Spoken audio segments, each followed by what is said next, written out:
Graça e paz a todos os irmãos.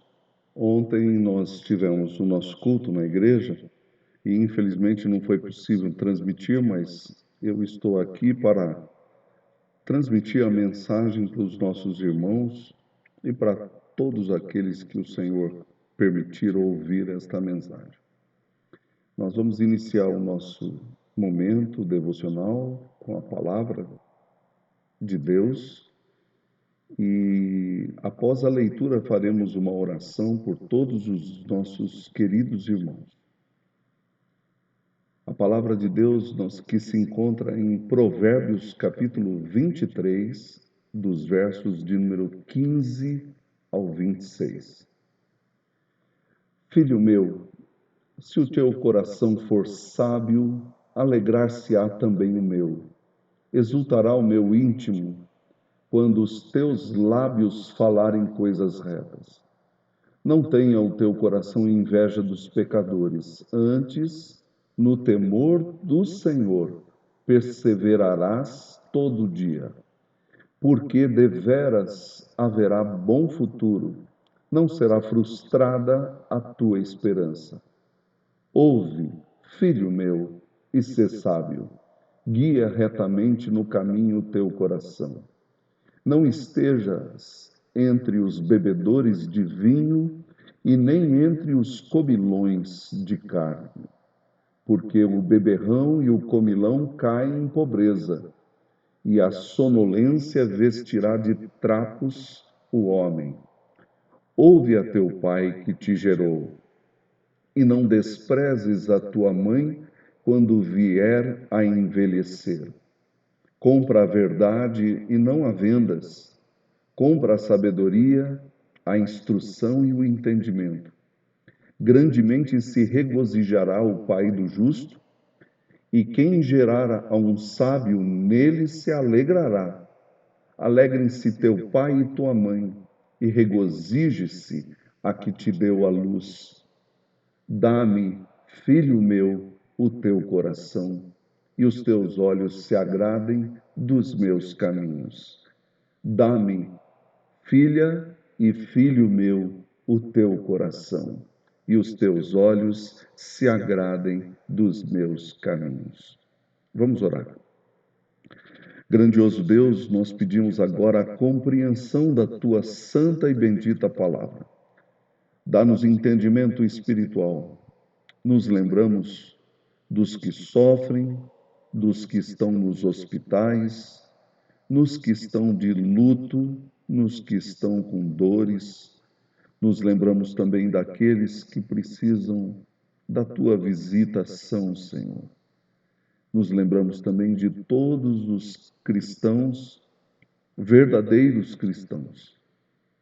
E nós sabemos, Senhor, que tu és um Pai compassivo que sempre nos convida a estarmos diante de ti e junto de ti. É a nossa oração em o nome de Jesus. Amém. Meus amados irmãos, como já dissemos, ontem nós estivemos no culto, na igreja, mas infelizmente foi impossível pregar e transmitir ao mesmo tempo. Então, nós estamos já providenciando isto, pedimos a sua compreensão e também a sua oração por isso. Eu quero começar aqui esta mensagem, que ela tem como título Filha e Filho meu, dá-me o teu coração. Por que Deus pede o nosso coração? Eu quero introduzir aqui que Deus só pede algo porque Ele já deu. Quando Deus pede o teu coração e o meu coração, Ele já fez isso. Ele nos deu o seu próprio coração. E nós vamos ver que o coração de Deus é revelado em Cristo Jesus. O Espírito e o Pai se revelam na pessoa do Filho de Deus. Às vezes penso que muitas pessoas não entendem o Evangelho porque elas são egoístas e egocêntricas. Querem tudo, mas não recebem nada. Por quê? Porque nunca receberam o que querem. Então, quando você é egoísta e egocêntrico, você não está disposto a receber. Você está disposto muito mais a viver a sua vida, a ser feliz, a ser uma pessoa que só traz para si, mas não dá de si mesmo. E esse é o Evangelho. O Evangelho é um Deus que se dá. Jesus disse que mais bem-aventurado é dar do que receber. E geralmente o egoísta e o egocêntrico sempre querem para si. Mas Deus está pedindo o seu e o meu coração. E a pergunta é por quê? Muitas pessoas dizem assim: "Ah, eu quero que me amem". Mas a pergunta é: você ama? "Ah, eu quero que Deus me abençoe". A pergunta é: você abençoa? Quem assistiu o filme ou leu o livro A Cabana deve se lembrar que há várias coisas em nós que precisam ser consertadas. O filme trata de um homem chamado Mackenzie, que a gente chama ele de Mac, que tinha alguns problemas na sua existência. Quem que não tem problemas, né? E o Mackenzie, ele tinha um problema de relacionamento com o seu pai. Por isso, no filme, Deus se revela como uma mulher, uma mãe que acolhe, e até chega um momento que ele fala assim que ele não tinha tanta liberdade com a mãe por causa do seu lar. E isso é um aspecto psicológico, né? E Mackenzie, ele acaba se encontrando com Deus, mas Deus ainda está distante para muitas pessoas. Eu quero dizer, meus irmãos, que geralmente algumas pessoas elas são problemáticas na forma como veem Deus. Mas Deus insiste, filho meu, filha minha, dá-me o teu coração. E aqui eu quero destacar que Jesus disse algo que parece ser completamente diverso de tudo que a gente encontra nesse mundo. Quem quiser salvar a sua vida, deve perder a sua vida. Se você quiser encontrar a verdadeira felicidade, você precisa perder isso. Mas como assim? É isso que nós vamos tratar nessa mensagem que trata deste perder para ganhar, deste dar para receber, deste colocar o nosso coração nas mãos de Deus para receber infinitamente mais de tudo quanto pedimos ou pensamos. Quando nós lemos os provérbios, eu quero fazer uma pergunta sobre o verso 23, 26 do nosso texto. Ele diz assim: Filho meu, dá-me o teu coração. Filha minha, dá-me o teu coração. A pergunta é: por que que você deve dar o seu coração a Deus? Por quê? Isso é muito sério. Isso aqui tem a ver com a nossa jornada, com a nossa vida inteira. E isso é muito profundo. Como é que alguém dá o coração? Então, se nós olharmos provérbios, os provérbios são palavras que indicam caminhos. Então, vamos começar a compreender. Para que serve o livro de provérbios? Para nos dar palavras que nos mostram caminhos. Temos dois tipos de sinalização no trânsito: as sinalizações de advertência e as sinalizações de indicação ou indicadoras. O livro de Provérbios também tem a mesma função. Uma hora adverte, diz não faça isso, mas por outra hora ela diz assim: é por aqui, venha, esse é o caminho, siga em frente, olhe por aqui. Aliás, quando nós olhamos para a Bíblia inteira tem essa conotação. Para que serve a Bíblia? A Bíblia é a palavra de Deus que serve para nos guiar. Até o salmista, olhando para isso, diz: lâmpada para os meus pés é a tua palavra e luz para os meus caminhos. Por quê?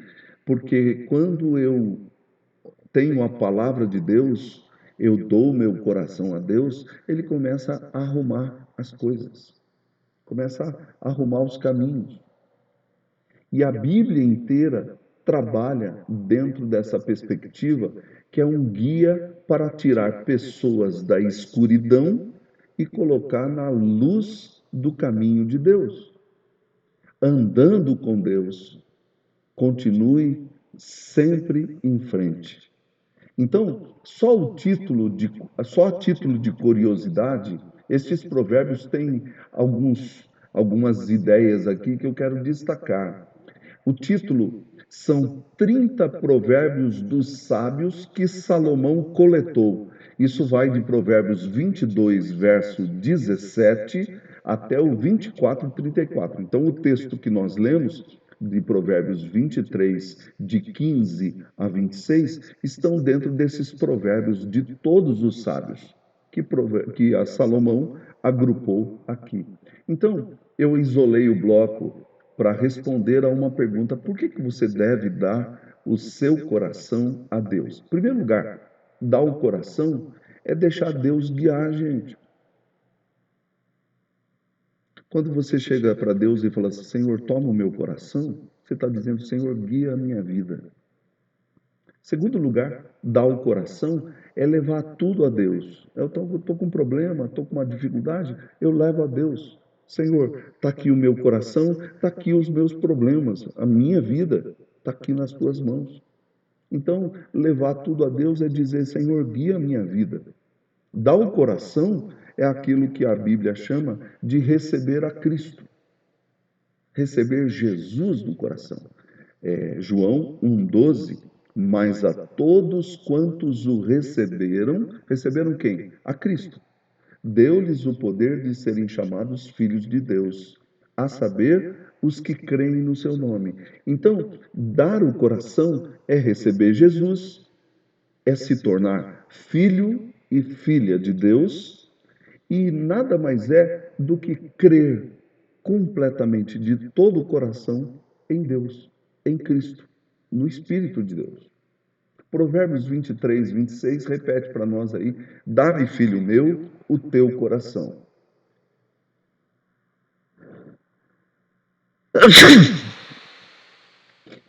Desculpem. Dá-me, filho meu, o teu coração.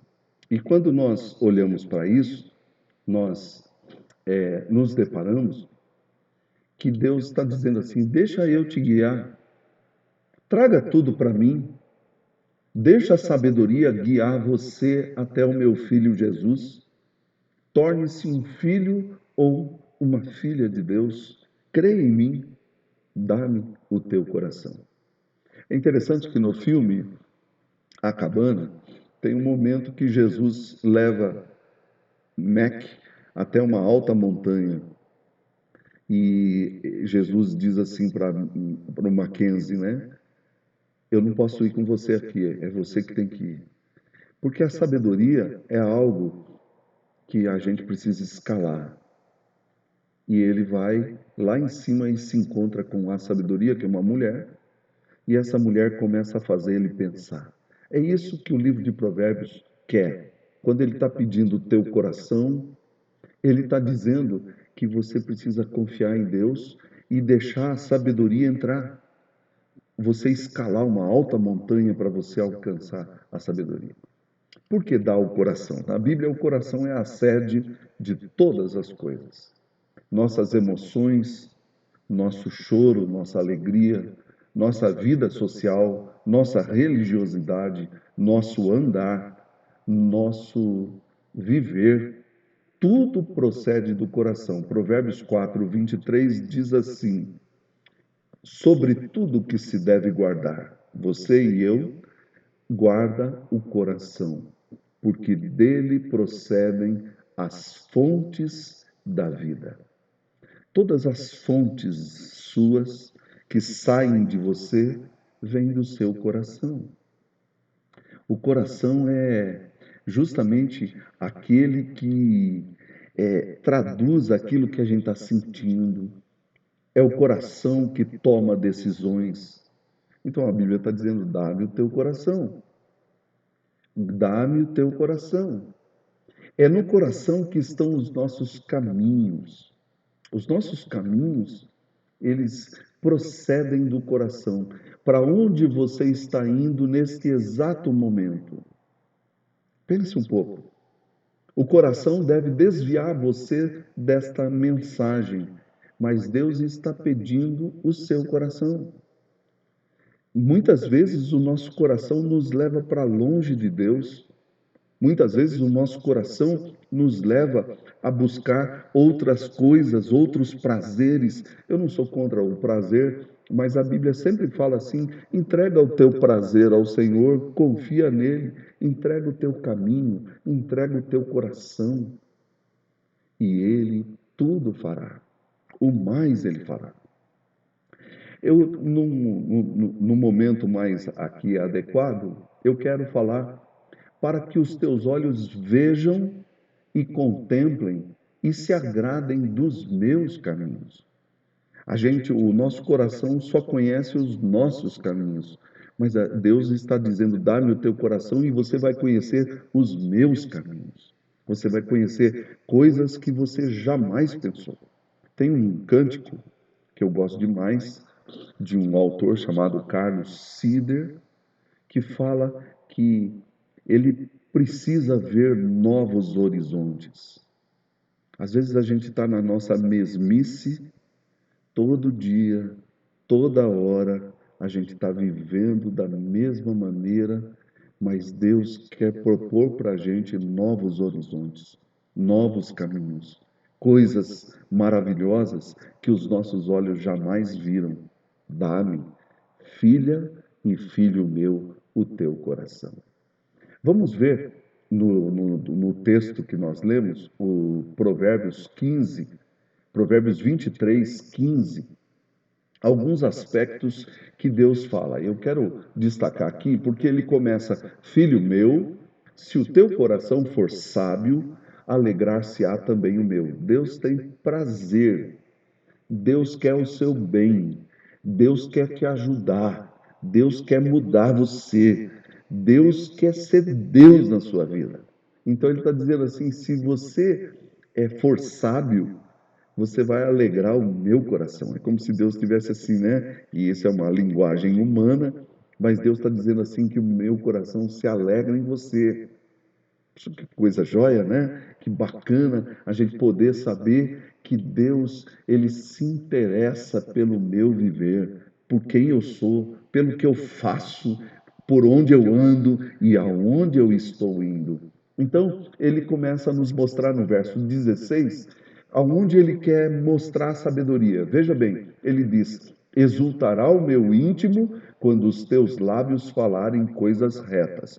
Então, eu vou ficar feliz quando você aprender no falar a dizer coisas sábias. Mas como é que a gente vai mudar o falar? De onde que vem o que você fala? Do coração. Dá-me, filho meu, teu coração. Quer mudar o que você fala? Mude o coração. Dê ele a Deus, que você vai começar a mudar a sua maneira de falar. Deus diz que fica feliz quando há sabedoria no falar. Gente que sempre fala a mesma coisa. E eu vou dar um exemplo aqui para vocês que eu dei algum tempo atrás na igreja, né? Tinha um desenho chamado Lip Hard. Quem se lembra desse desenho? O Hard era uma hiena que vivia reclamando: ó dia, ó mês, ó ano, ó epidemia, ó que casa chata, ó que pastor chato, ó estou cansado, ó. É assim. Como é que você tem vivido? Será que você não tem manifestado na sua boca, na sua forma de falar, o que você está no seu coração? Por isso Deus está pedindo o seu coração para que você pare de falar essas bobagens. Deus quer colocar coisa boa na sua boca, mas para isso você precisa dar o coração para Ele. Em segundo lugar, o verso 17, ele muda o foco, não é mais o falar, mas é o, olhe lá, não tenha o teu coração inveja dos pecadores. Antes, no temor do Senhor, perseverarás todo dia. O que é inveja? Inveja é a forma como olhamos o outro. Inveja é a forma como olhamos as coisas. Como que nós vemos os outros. Ah, eu não tenho inveja, mas você se alegra pelos outros? Ou o seu olhar é tão mau que você não consegue sentir alegria quando os outros estão alegres? Por isso que você tem dificuldade de chorar quando os outros estão chorando. Cuidado, porque ele diz assim: não tenha o teu coração inveja, porque o olhar vem do coração. Jesus falou que os nossos olhos são as janelas da nossa alma. É aquilo que sai de dentro de nós para fora. E as janelas, os olhos, é a maneira como nós vemos os outros. Ou o seu coração é tão egocêntrico que acha que o seu mundo é só o que você vê ao redor. Isso é uma visão muito pequena. Eu tenho visto muitas coisas na televisão. Tenho visto pessoas tratando outras pessoas como se fossem superiores. Você sabe o que é isso? Isso é a maneira como você vê. Se você é assim, eu lamento, mas eu quero dizer que Deus quer o seu coração para mudar você. Porque Deus não é assim. Deus é o ser superior sobre todos os outros seres. Mas sabe o que a Bíblia diz? Que ele se fez igual a nós. Ele desceu do céu para vir salvar a gente. E a gente precisa aprender a fazer isso também. Descer do nosso pedestal e olhar os outros, como o apóstolo Paulo diz em Filipenses, superiores a nós mesmos. Nossa, como isso é difícil. Sabe por que é difícil? Por isso que ele pede o teu coração, porque o seu coração e o meu coração são egocêntricos. Deus quer mudar isso. Senhor, perdoa-me, pois sou tão egoísta. Quando alguém se dá bem, eu digo no meu íntimo, bem que poderia ser para mim. Quando damos o coração a Deus, ele começa a mudar o nosso olhar. Como é que você olha para os outros? Aqui há uma recomendação. O verso 17, na segunda parte, diz assim: antes no temor do Senhor perseverarás todo dia. Sabe o que é temor do Senhor? É a gente saber que quando alguém morre, poderia ser eu, poderia ser alguém da minha casa. Então eu tenho compaixão daqueles que morrem. Quando alguém está num hospital, poderia ser alguém da minha casa, poderia ser meu irmão, poderia ser meu filho, poderia ser minha esposa, poderia ser eu. Temor do Senhor persevera todo dia. Quando a gente dá o coração para Deus, a gente começa a mudar a forma de ver, mas a gente começa também a sentir temor de Deus. O temor do Senhor é o princípio da sabedoria, diz Provérbios. Por isso, meus irmãos, meus queridos que nos ouvem aqui, hoje foi alguém que morreu, mas amanhã pode ser você. Nós não sabemos o dia nem a hora. Temor de Deus. Geralmente o egocêntrico não tem preocupação com os outros. Ele só vê e só olha a si mesmo. Algumas poderiam dizer assim: azar dela, pastor. Não quero nem saber. E se fosse na sua família? Temor de Deus A Bíblia diz para você perseverar nisso. Quer mudar a sua forma de olhar? Deus está dizendo, dá-me o teu coração. Mas tem uma terceira forma aqui, primeira no falar, segunda no olhar, e agora uma forma de mudar o coração e Deus, quando a gente dá o coração para Ele, Ele começa a mudar o nosso andar. Veja os versos 18 e 19. Porque deveras haverá bom futuro, não será frustrada a tua esperança. Ouve, filho meu, e sê sábio. Guia retamente no caminho o teu coração.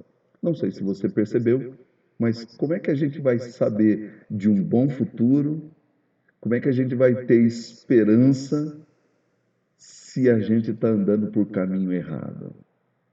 Então a Bíblia está dizendo assim: haverá bom futuro, haverá esperança para você, mas seja sábio e guie retamente no caminho o teu coração. De novo, o coração é onde vem. Então, o verso 18 fala de um bom futuro e uma boa esperança. Geralmente, o egocêntrico só se preocupa com aqui e agora. É uma forma de viver que quer prazer aqui e agora. É uma pessoa que não se dá. Eu não sou contra o prazer, mas a vida requer o sofrimento de se doar. Eu preciso me dar. Você sabe que às vezes algumas pessoas chegam até ao suicídio porque elas não veem nenhuma razão para viver. Sabe por quê? Porque geralmente os suicidas são egocêntricos. Ele não pensa nos outros. Ele não pensa na dor da mãe, na dor do pai, na dor dos irmãos. E uma das coisas que Deus vem mudar quando a gente entrega o coração para Ele é mudar a nossa maneira de pensar e deixar de ser egoísta e egocêntrico para se dar para os outros. Mais bem-aventurado é dar do que receber. Segundo lugar, o verso 19, ele diz: veja onde você está indo, filho meu, sê sábio, seja sábio. Para onde você está indo? Você que está me ouvindo agora. Você está indo para onde? Que caminho você está indo? Dá-me, filho meu, o teu coração, ouve e sê sábio, diz o verso 19. Guia retamente no caminho o teu coração. É porque é do coração, quando a gente dá o coração para Deus, a gente começa a prestar atenção no andar. Com quem você está andando? Versículos 20 ao 21. Ele diz assim, ó, olha que interessante. Não estejas entre os bebedores de vinho, nem entre os comilões de carne, porque o beberrão e o comilão caem em pobreza, e a sonolência vestirá de trapos o homem. Nós precisamos tomar cuidado porque ele não está aqui, eu acredito, dizendo que é simplesmente o comilão e o beberrão. Não, isso daqui são pessoas que têm algo em comum. Elas não têm moderação nas coisas. O escritor provoca a gente a pensar. Cuidado com os prazeres sem medida.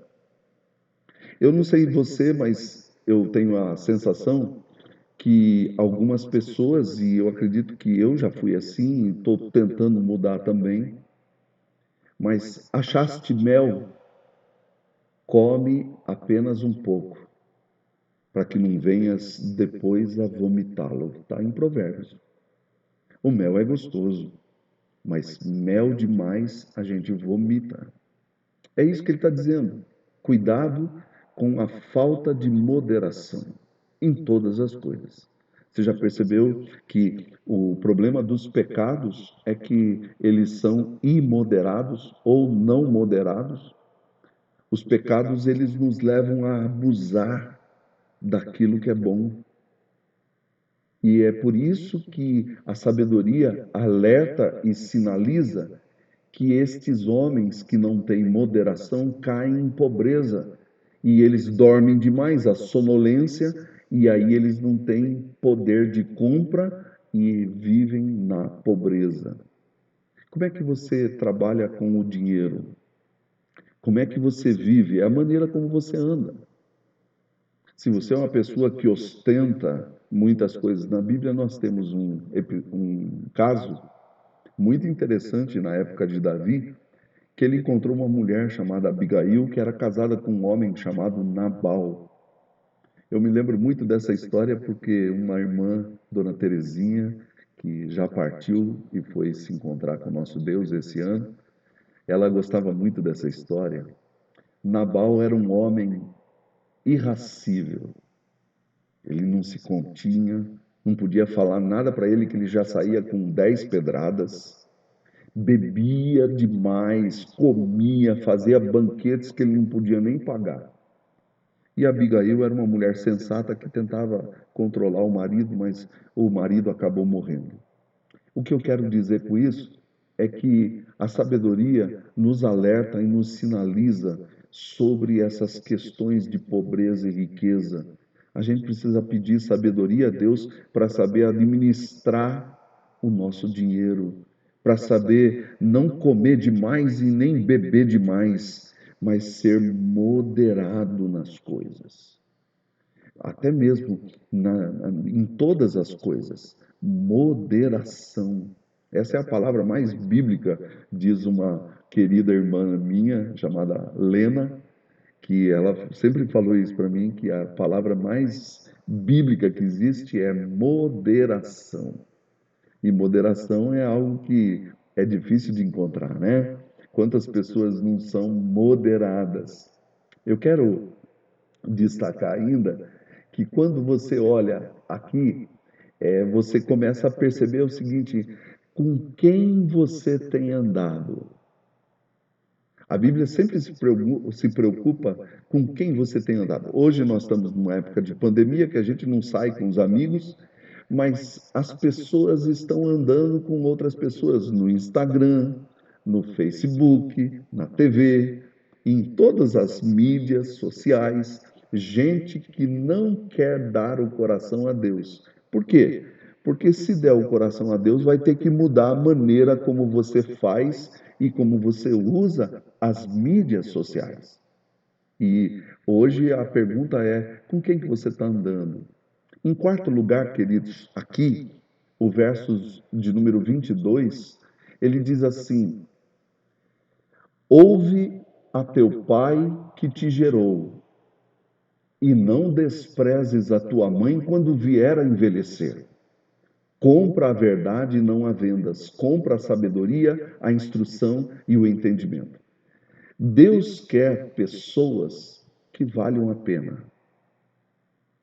Seu pai e sua mãe são os que trouxeram você aqui. Não despreze quem te gerou. No filme da cabana, o Mackenzie tem um momento lá que ele tem que perdoar o pai dele. Eu não sei como é que você foi criado, não sei como é que a sua mãe te ergueu, mas você precisa perdoá-los, porque eles são seu pai e sua mãe. Todo mundo que dá o coração a Deus precisa encarar o seu nascimento e se libertar. Mas, pastor, meu pai foi. Perdoe ele. Mas minha mãe foi muito terrível. Perdoe ela. Sinto dizer que muitos não andam com sabedoria porque desprezam a sua origem. Eu já fiz isso. Eu já cheguei a ficar bravo com Deus porque eu não nasci num lar rico. Eu não nasci num lar em que meus pais podiam me dar muitas coisas. Mas Deus do céu, que é o meu Pai de verdade, me ensinou que eu tenho que agradecer o lar que eu tive, porque foi nesse lar que eu aprendi valores eternos da palavra de Deus. Talvez você não tenha tido um bom lar, mas Deus está dizendo para você, você precisa olhar para trás e arrumar isso. Você precisa encarar o seu passado. O versos 24 e 25, ele diz: grandemente se regozijará o pai do justo. A quem gerara um sábio, nele se alegrará. Alegrem-se teu pai e tua mãe, e regozije-se a que te deu a luz. E por que eu pulei o verso 23? Eu já vou voltar nele, mas eu quero destacar aqui que você já parou para pensar que, assim como Deus, o seu pai e a sua mãe também iam gostar de saber que você se deu bem, que você andou nos caminhos de Deus, que você não foi para o inferno como a maioria das pessoas, que você andou nos caminhos da sabedoria. Eu tenho certeza que seu pai pode olhar lá e falar assim: puxa vida, o meu filho andou pelo caminho certo, apesar de tudo que eu fiz com ele, dos meus erros. A mãe se alegrará e se regozijará, né, diz o texto, porque ela deu à luz a uma menina como você, que deu o coração para Deus. Ou a mãe olhará para você, homem, dizendo assim: puxa vida, o meu filho ajudou pessoas. Eu me alegro com isso. Mas eu pergunto, eu acredito que ele está fazendo um jogo de palavras aqui. Quem mais se alegra para quem você vai dar o coração? Deus é muito mais que pai e Deus é muito mais do que mãe. Ele se alegra, ele quer que você vale a pena. Ele quer sentir alegria em você. Eu não sei se você se lembra, mas quando Jesus veio ao mundo, os anjos cantaram glória a Deus nas maiores alturas, uma criança. Ele é o Rei dos Reis, o Senhor dos Senhores, mas ele nasceu humilde, nasceu simples, mas ele nasceu para salvar pessoas. E quando ele chegou no ministério dele, ele foi até João Batista e João Batista disse assim: tu vens a mim? E quando Jesus virou para ele, ele falou assim: não, vamos cumprir toda a escritura. E quando ele foi batizado nas águas, houve uma voz do céu dizendo: esse é o meu filho em quem eu tenho alegria, em quem eu tenho prazer. Você sabe que quando você dá o seu coração a Deus, você está dando o seu coração de tal maneira que você vai se tornar como um filho de Deus. Deus quer ter alegria em você. Você, minha irmã, quando você dá o seu coração, Deus quer ter alegria na sua vida. E aí, eu quero dizer que pare de comprar mentiras. Olha o verso 23, que eu pulei de propósito. Compra a verdade e não a vendas. Compra a sabedoria e a instrução e o entendimento. Deixa eu fazer uma pausa aqui para falar desse tópico aqui, para a gente já ir encerrando, que tem uma palavra em Isaías 55 que sempre me intrigou. Se você, ele diz assim: vinde e comprai sem dinheiro, por que gastais o vosso dinheiro naquilo que não é pão? E os vossos deleites naquilo que não satisfaz? Por que você busca coisas que não te dão prazer? Então Deus convida: venha para mim e sem dinheiro, sem nada, vocês vão comprar vinho e leite. É interessante a Bíblia, que sempre fala que a gente tem que pagar um preço para a gente ter felicidade. Se um homem encontrou uma pérola de grande valor, ele vendeu tudo que possuía e foi lá e comprou a pérola. Ele encontrou um tesouro de grande valor, ele foi lá, vendeu tudo que tinha e comprou o terreno. Ninguém pode comprar a graça de Deus, mas a gente pode dar o nosso coração. A gente pode dizer assim: Senhor, eis aqui nessa noite o meu coração.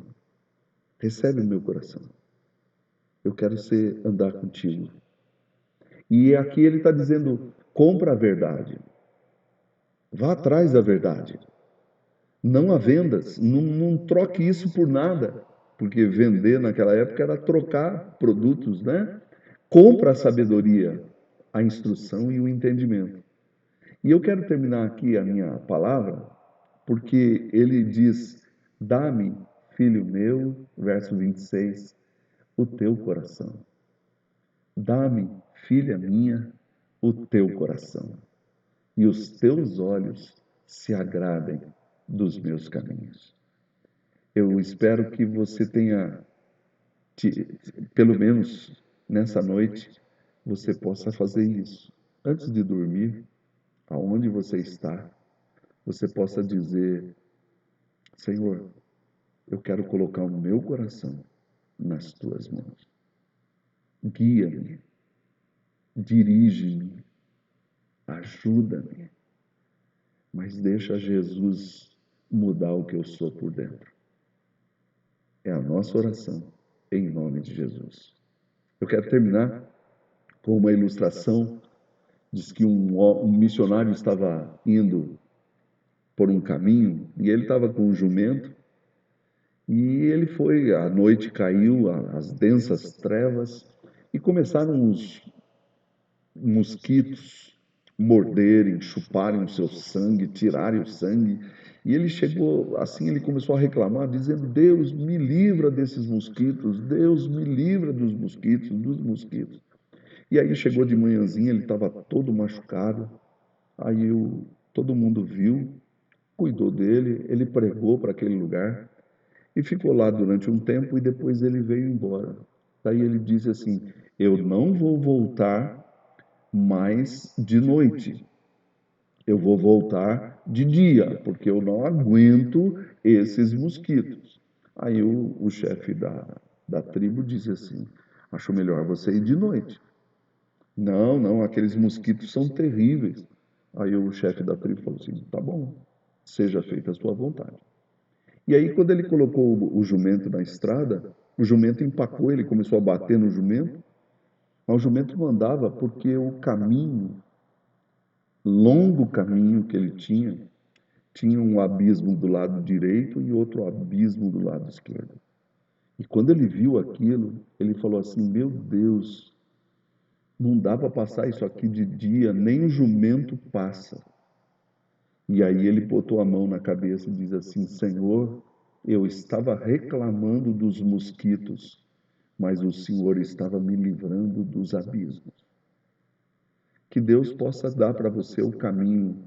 O caminho é difícil, o caminho ele requer uma mudança na fala, uma mudança no olhar, uma mudança no andar, com quem nós estamos andando. Deus quer ter prazer em você, dizendo assim: meu Deus, que alegria saber que esse homem e essa mulher entregaram para mim o seu coração. Que bom. Eu espero que o Senhor te abençoe e te guarde. Eu quero fazer mais uma oração para terminarmos aqui esse momento devocional. Senhor nosso Deus, te agradecemos porque na nossa jornada nós aprendemos a dar o coração todos os dias. Eu sei que muitos que estão ouvindo esta palavra ainda não entregaram o seu coração a Ti, mas eu peço que o Teu Espírito ministre, fale, transforme e mostre que há grande sabedoria em dar o coração a Ti, Senhor. Homens e mulheres, quaisquer que sejam as pessoas, de diferentes modos de falar, de olhar e de viver. Que o Senhor abençoe e nos ajude a mais uma vez a ouvirmos esta palavra tão doce: dá-me, filha e filho meu, o teu coração. É a nossa oração, em nome de Jesus. Amém. Deus abençoe a todos, fiquem com Deus e que a paz de Cristo esteja sobre todos vocês. Amém.